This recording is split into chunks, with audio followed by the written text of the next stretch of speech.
छोड़ी गवना हरि में हरिया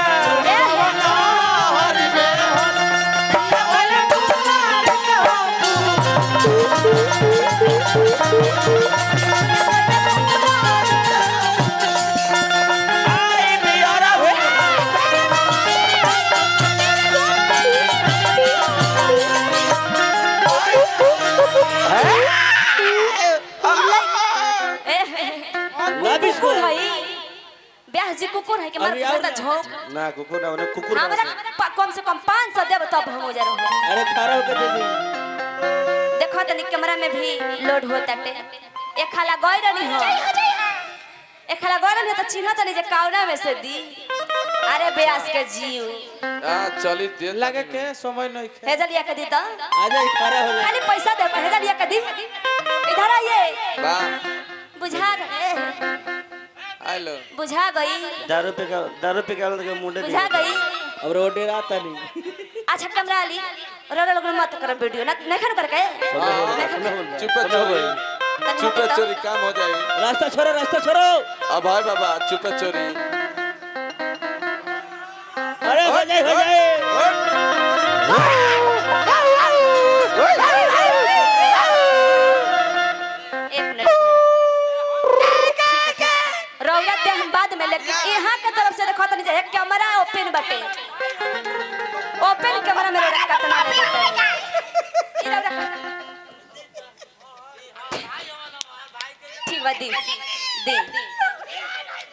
ठीक बा दी ही है ने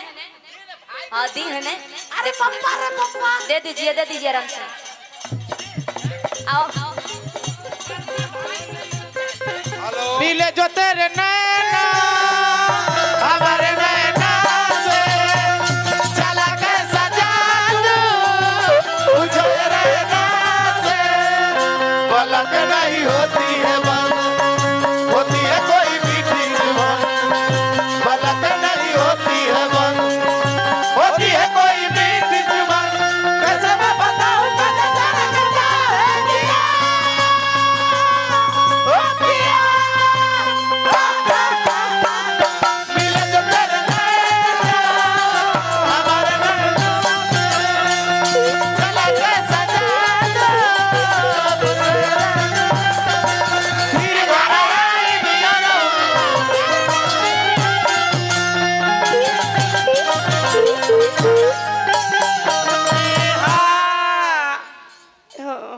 मनीषा इज्जत ना जाए अब आँख उल्टा तरह ना ये देखी कम ना पिएला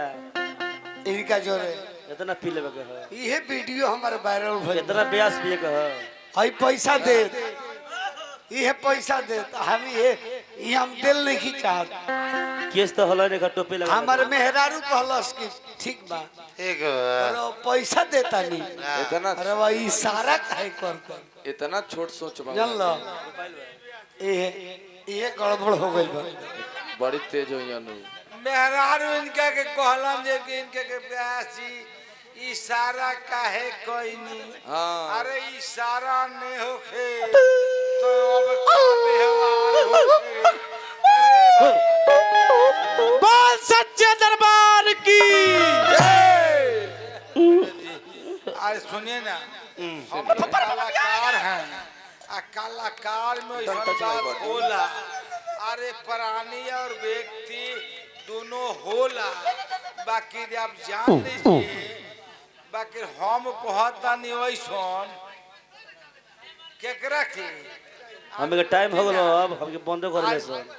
रोकी ना दोनों व्यवहारी होला वैसन होके कलाकारी पूजा कोनो राम जन्म मानस वैसे लिखवा लिया है बा और बीमार वैसन महाभारत में चाहिए। आ सुनत बारह दुनिया लय हो जाई जरूर लगेगी। अब सुन दुनिया हमरो में लय लगाओ हो थोड़ा। जाई ब्यास जी सुनिए महाभारत की बात नहीं या रामायण की बात नहीं तब दुनिया महाभारत हो जाएगा मसाज बात अरे सुनिए ना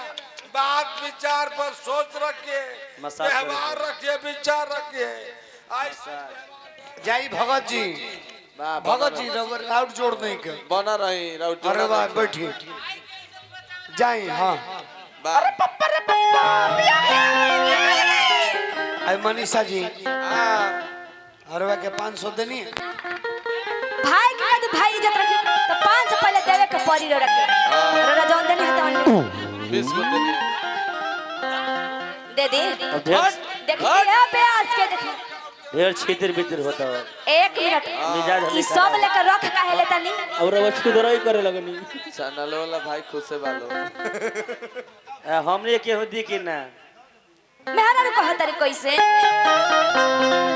हे मन पूछा हमर मजबूरी जबूरी हो। वाह वो कहां से बुझी धन्यवाद। इधर आइए तो जरा काले ले बने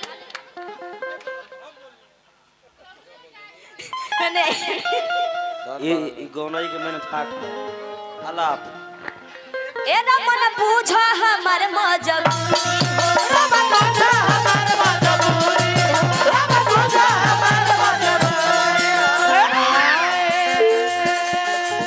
जाने हमसे बनावा जाने हमसे बनावा जाने हमसे बनावा पहले मनीषा तोहके अठरे बहारा पहले मनीषा तो करे पहले मनीषा तो करे ए हो चाहेली मनीषा तोहके अठरे बहारा पहले मनीषा तो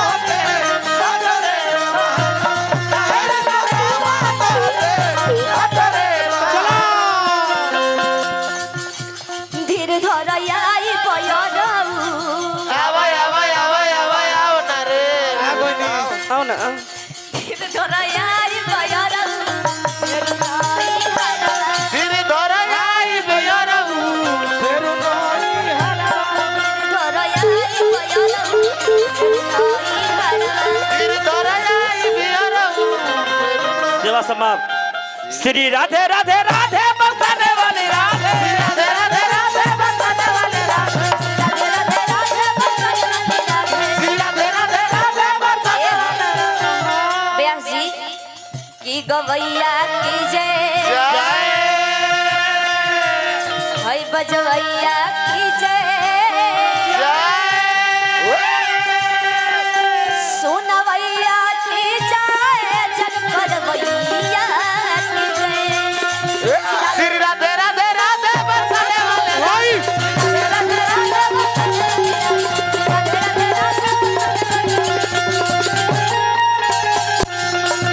पलक नहीं होती है बंद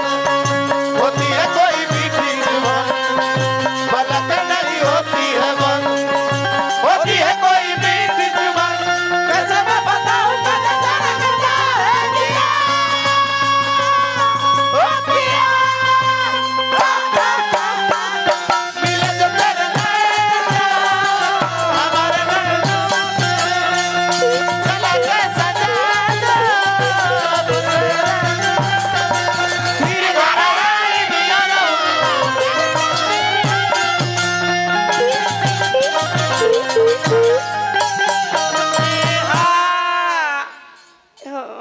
मनीषा इज्जत ना जाए अब आँख